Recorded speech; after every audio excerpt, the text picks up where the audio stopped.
Well, thank you everyone for making time this afternoon to come out and join us for the public presentation of the 2025 State of the City.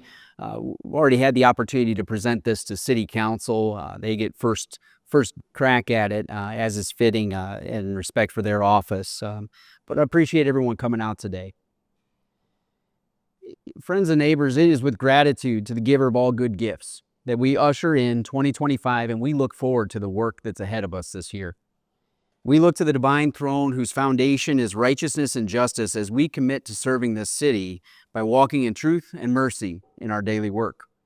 We have a duty to one another and to ourselves that we cannot lose sight of. We know that life together is difficult. We know that self-government is challenging. And we know the temptation of competing agendas all too well.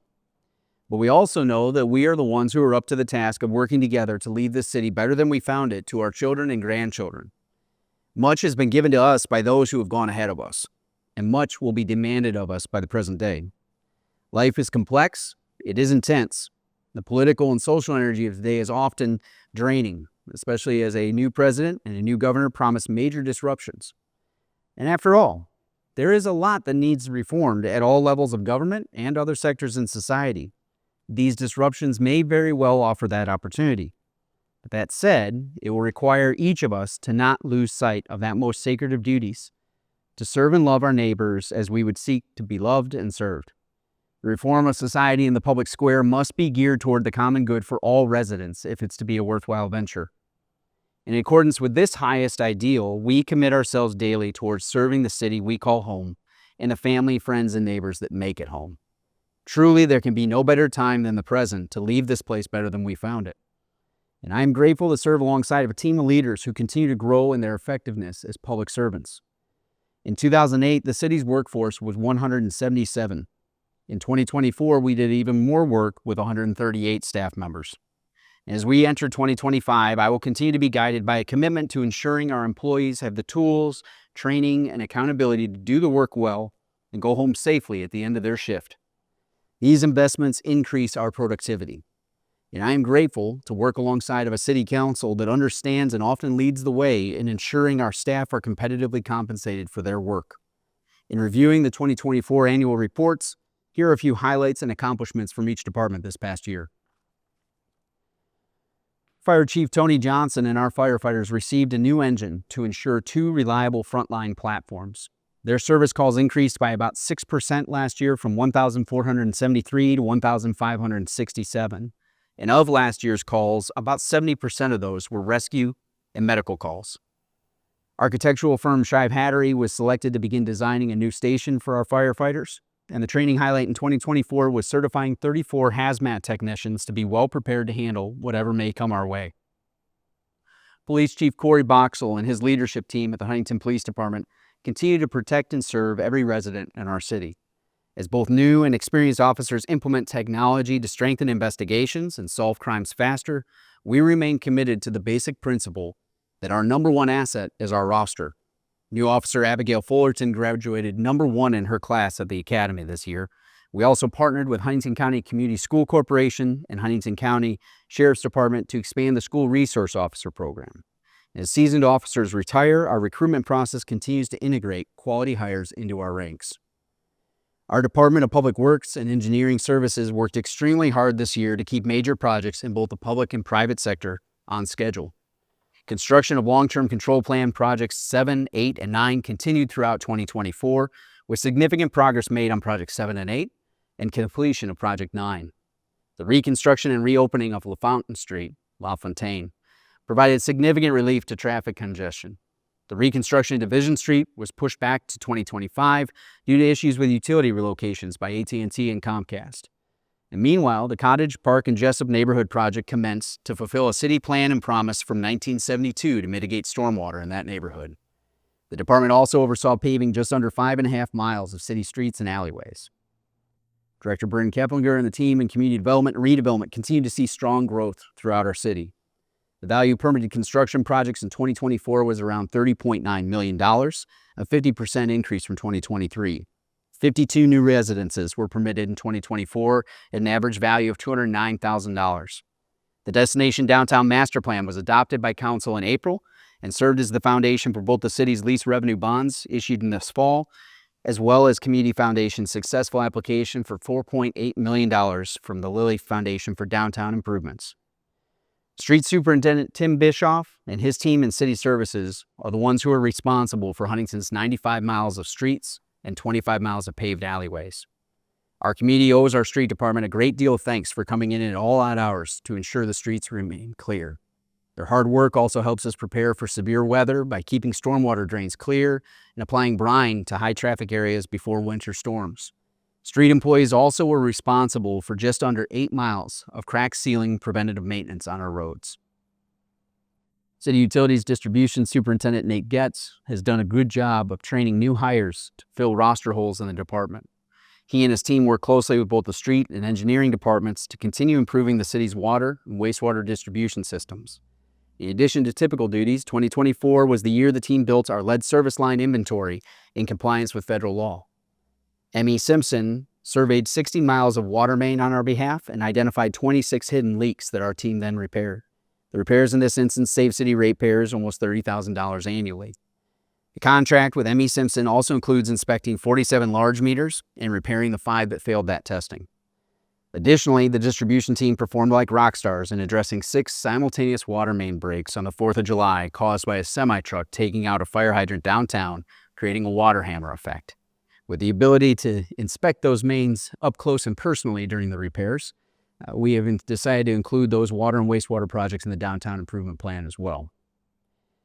Meanwhile, F&B Operations continues to provide excellent services managing our water and wastewater treatment facilities.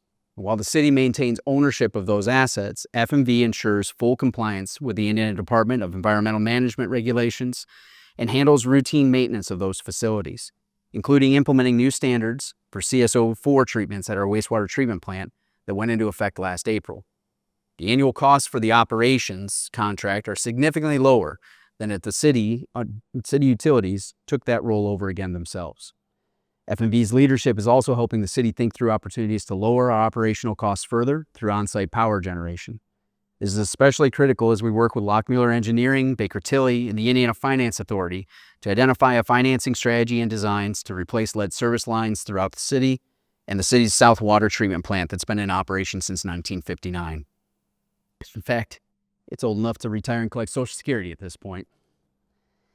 We will be presenting more detailed information to City Council at upcoming meetings this quarter and to the public as well.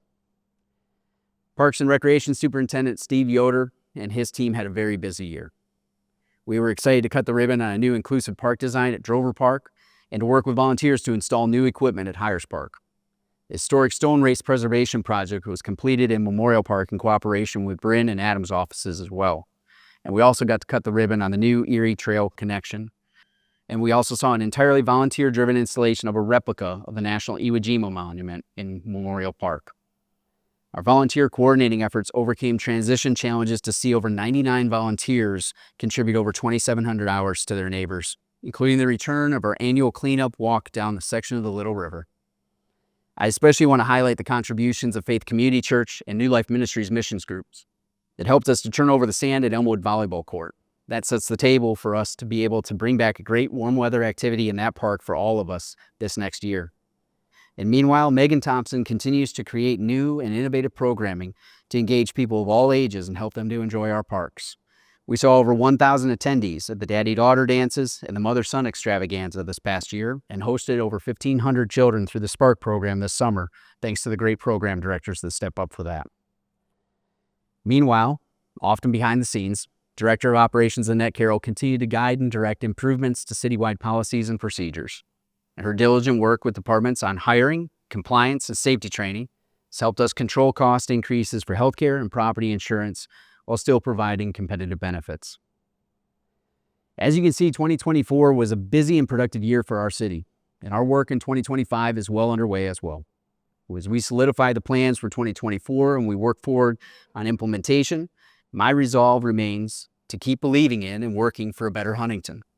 As the second largest city in Northeast Indiana, I'm not content. We can and we will do better as we keep investing our lives in this community. As we step up to the plate, we're going to keep our eye on the ball regarding several key initiatives.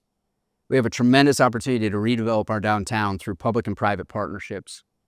The design of the second phase of infrastructure at River Fork West began even before we joined Tajin last year for their ribbon cutting in May of 2024.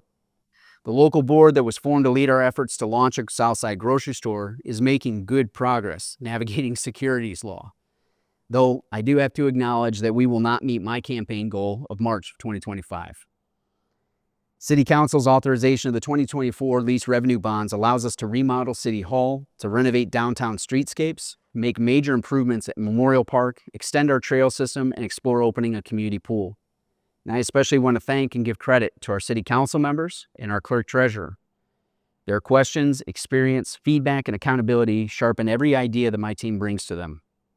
I often hear horror stories from around the state regarding local officials creating unnecessary drama for one another and undercutting each other.